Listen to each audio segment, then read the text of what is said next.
this whole Nike and Adidas beef thing, I think it might lead to something. Anyway, yo, welcome to Hard Pass. I am your host, Jacques Slade. Today on the show, we've got Sneaker of the Year awards being handed out, the best case scenario for the NBA's in-season tournament, beef between Adidas and Nike, and our sneaker pick of the week. And of course, we have our Hard Pass. All right, let's start the show with some hot takes today. All right, let's talk about the sneaker of the year, or rather, what people are saying is the sneaker of the year. So, Complex Sneakers revealed during ComplexCon that their choice was the Nike SB Air Jordan 4.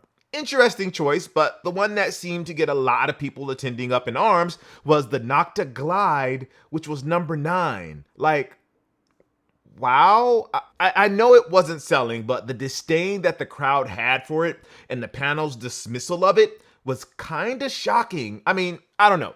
I remember how super curious everybody was when Drake first started wearing them. Whatever they were way more interesting than the Hot Step Air Terras. The Glide looked like an updated version of the Nike Zoom Flight 95, one of the most beloved basketball shoes from that era. Maybe it was just the millennials who grew up during that time that were checking for these. Or maybe the Drake fatigue is real and anything he touches, like his latest albums or his Nocta sub-brand with Nike, just aren't popping anymore. Bummer for them, I guess, but great for me because I'm just waiting for a price drop to pick up a pair, because nothing annoys me as a frequent sneaker buyer more than buying sneakers at full price and then finding out if I had just waited a few weeks or a month, I could get them for half off. And I'm looking at you, Royal Jordan 1s. Meanwhile, we've got our own list that we need to get to, and one pair that will easily make the list, assuming it drops between now and the end of the year, is a trio of Joe Freshgoods and New Balance 990 V4s that pay homage to the 1998 Hype Williams classic Belly, starring Nas and the late DMX. While the intro and outro colorways are dope, the Keisha Blue is one of the most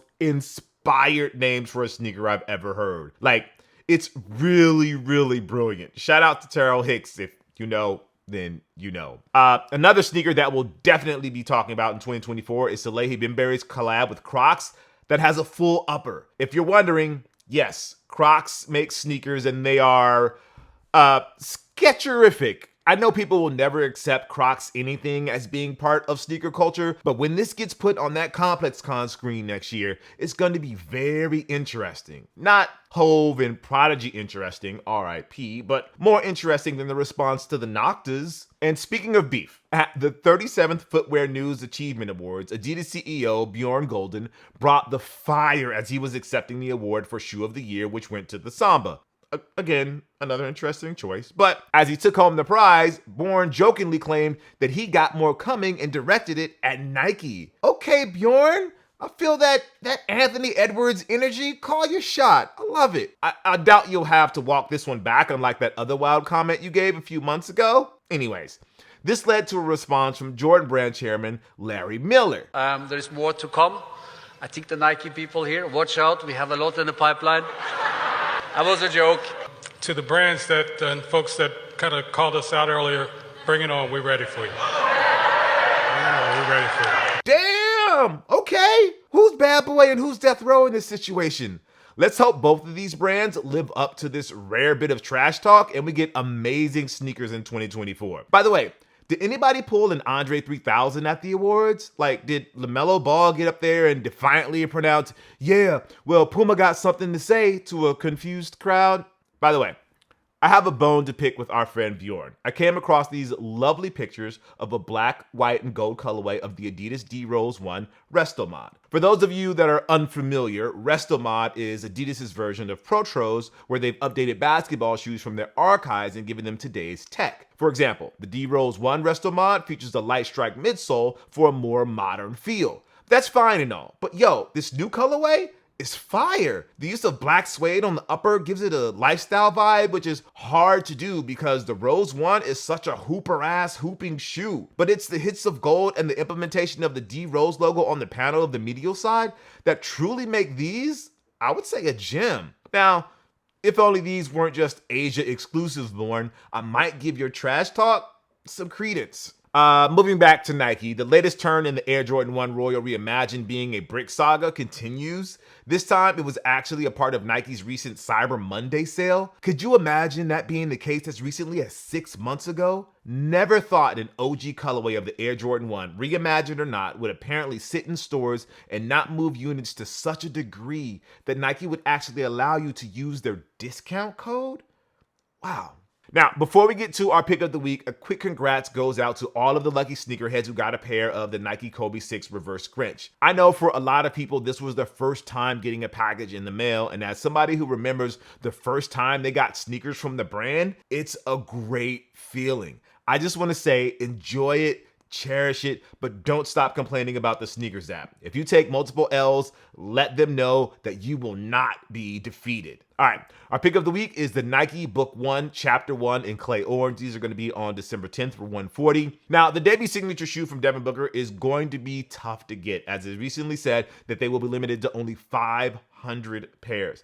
I'm sure that's all part of the marketing plan to get people excited for future colorways, but I think the Book 1 has a real chance of breaking through, especially once we get into more casual colorways. Let's be real, the Clay Orange is going to be tough to pair with most outfits. Hopefully we'll get one in here to unbox and talk about in the near future.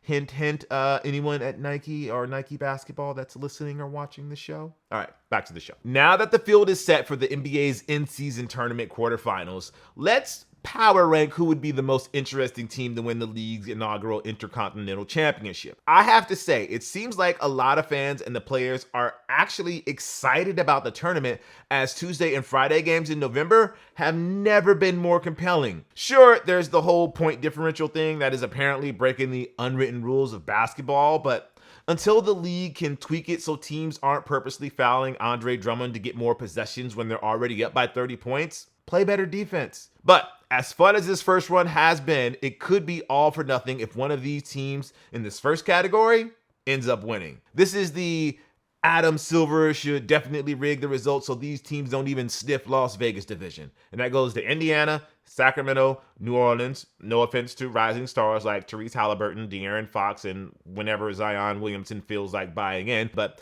they're not high enough on the popularity scale for the league if they want this thing to take off.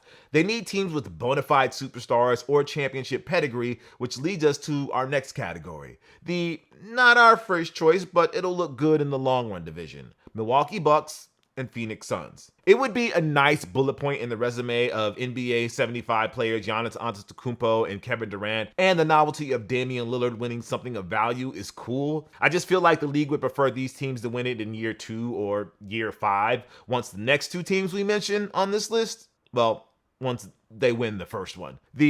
So does this count as number 18 division? 17-time world champion Los Angeles Lakers, or I should say my 17-time world champion Los Angeles Lakers versus the 17-time world champion Boston Celtics. Like, how overjoyed would the league office be if their first crack at this tournament that everyone crapped on when it was first announced and concludes with the battle between the two most storied franchises? It would be like covered in season 20 of Winning Time if people actually watched the show. Damn it. I'm making myself sad now. Sorry, focus, Jacques. Anyways, and it has the added value of LeBron potentially adding something to his resume that Michael Jordan will never have. And no, the Hornets winning it in the future, don't forget he still has a minority stake, doesn't count. Personally, I always want my Lakers to win. But the discourse about MJ versus LeBron is going to reach nuclear levels if they win. Insufferable LeBron fans are going to argue this makes him the GOAT. And insufferable Jordan fans are going to go back to the tried and true 6-0 in the real finals because they haven't had a new thing to say since 1998. It's the worst, and I'm not looking forward to it. However, if my Lakers can't win in Vegas, there is one other team that I would want to see bring home a championship to their city. And no, it's definitely not Boston. I will fly to New York because Madison Square Garden is going to be lit when they raise that banner division. The New York Knicks. I can picture it in my mind. A rockin' Madison Square Garden, A-list celebrities, and me in the front row. Carmelo Anthony getting another standing ovation as he hopes they'll retire his number eventually. They let Charles Oakley back into the building. James Dolan gets booed mercilessly as he lifts the NBA Cup. And the banner gets raised to the rafters alongside their championships that no one watching this was alive for because that was so long ago. And the crowd outside? Man, That is going to be the greatest episode of Side Talk ever. Okay, let's do some wrestling talk. Shout out to the Ubria gang in the comments a few episodes ago for catching our Kairi Sane praise. Real ones know her elbow drop. Mwah. I'm glad she's back in the WWE and apparently forming a Joshi trio with Asuka and Io Sky once they get rid of Bayley. But yeah, let's talk about AEW for a second. Hey, remember AEW? The #2 promotion is going through a rough patch lately, which is wild because just a few months ago, we were praising how well they were doing after All In was such a huge event for them in London. Now, a big part of the malaise was the departure of CM Punk, WWE's CM Punk. Look, like him or hate him, he's a super compelling main character in the pro wrestling business that draws eyeballs to whatever product he's on. Then there have also been injuries to stars like Adam Cole, Bryan Danielson, and more that have drastically altered major storylines. The arrival of Adam Copeland, save for the huge pop when he debuted, has not sunk in yet, and every time Tony Khan announces he's going to make a major announcement, it lands like a too old to be taking a body slam, Paul White taking a body slam onto the hood of a car. It's just not pretty, yo. And yet, there's hope on the way. I think it's going to be in the form of Swerve Strickland. Look, see, at Full Gear, Swerve and Hangman Adam Page had a Texas death match the mainstream wrestling world hasn't seen since the days of, well, you know what? I don't think wrestling fans who just watch WWE and the occasional AEW have seen that much blood since Ric Flair was in his prime. Quick side note, as worried as I am to see a geriatric Flair on live TV these days, I can't wait for him to turn on Sting one last time, because if wrestling has taught us anything, it's that while Sting is one of the GOATs, but he's also the markiest of marks. Anyways, let's get back to Swerve. So Swerve and Hangman had a baller match, and while I don't think this is the end of their feud, the countdown to Swerve becoming AEW World Champion is on. In the past few months, he has proven he can handle a main event feud with a champ like Hangman. Like, that home invasion piece of the story? Unbelievable. And we always knew he could go in the ring, but to take it to the next level in the death match? Unbelievable. Assuming MJF is still the champ in 2024, I could see Swerve being the guy booked to take the title away from Max and send him packing to WWE. AEW is going through hard times right now, but I think they found their next diamond in Swerve. And as for CM Punk making his return to WWE, look, if the clock is ticking on Swerve becoming AEW champ, the clock is ticking on Punk burning this bridge too. Why? Because it's part of the brand, baby. He'll say he's changed, that things are different, and that he's got a new perspective and will lead them to the promised land. This time, he's going to be focused and be professional and play nice because he's not a system guy. He is the... Sorry, what are we talking about again? Sorry. Focus. Let's move on to the hard pass, where we talk about something in the culture that just needs to go, like Matthew M. Williams turning the Nike Air Force One into a luxury item. At least, I thought it was going to be a luxury item until I was given new information.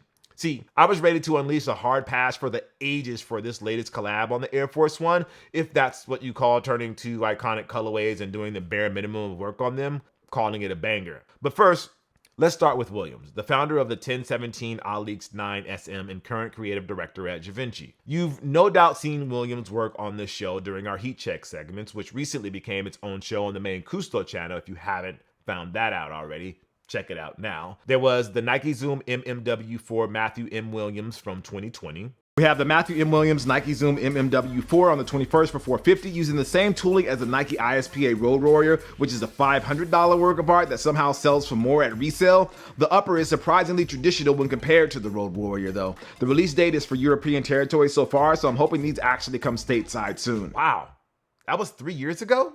Damn, I look good.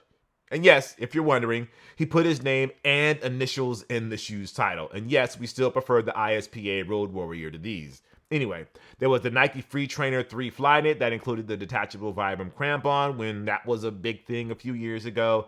And last but not least, the Joyride collab, which Nike tried to make a big deal around the same time as the Vibram soles. So, Williams is no stranger to Nike, and sneakerheads know that things can get weird in an interesting way when he works on projects with the swoosh. And that's why this Air Force One collab is, I'll just say, puzzling to us. See, premium Nike Air Force Ones are a dime a dozen these days. We've got Nike's own take on the iconic silhouette. It feels like Every week, there's a new spin on the Air Force One. You need them for the outdoors? There's an Air Force One for that. You need them for a Dia de los Muertos gathering? There's an Air Force One for that. You need them to have Louis Vuitton monograms on it that DJ Khaled will gently use to sit courtside at a Miami Heat game with a matching LV pillow? There's an Air Force One for that. And if you need something just to wear and beat up and never clean, unfortunately, there's an Air Force One for that. Clean your forces, people. You know who you are. But that's what makes this latest collaboration on the Air Force One so jarring. Williams worked on the Air Force One High back in 2021,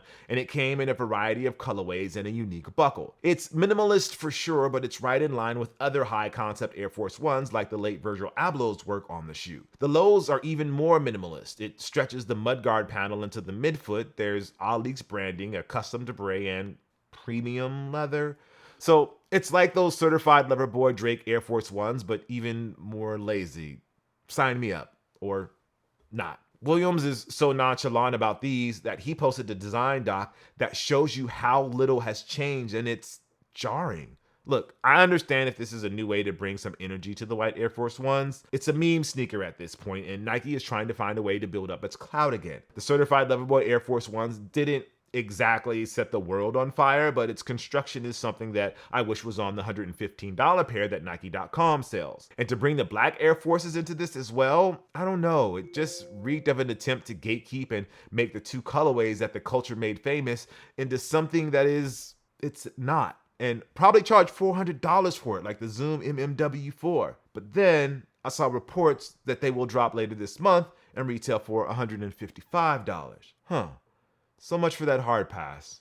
Oh well. Still not a fan of the white or black forces retailing for over $100, but the pricing makes this project a lot less egregious than I originally thought. Man, you should have seen what co-writer and I had cooked up for this one. All that venom for a sneaker that's probably going to go on sale like those Drake Air Forces in a few months. Yeah, not worth it. Well, we'll save it for another topic, like maybe the state of Jordan retros after the Gratitude 11s drop next week. Now, that's going to be interesting to see how those ultimately sell. Anyway, all right, that's the show for today. Thank you guys for watching Hard Pass. I'm Jock Slade. I'll see you next week. Don't forget to check out our Sneaker Closet series over at Cousteau on the socials. We've got the one and only Gary V to talk sneakers and more, of course, over at the main Cousteau U channel. We've got heat check, unboxings, and more. If you would like to possibly be featured in a future episode, call us at 818-493-9325. Leave a short message, your socials if you want, no more than 30 seconds. All right, I'll see you next week. Peace.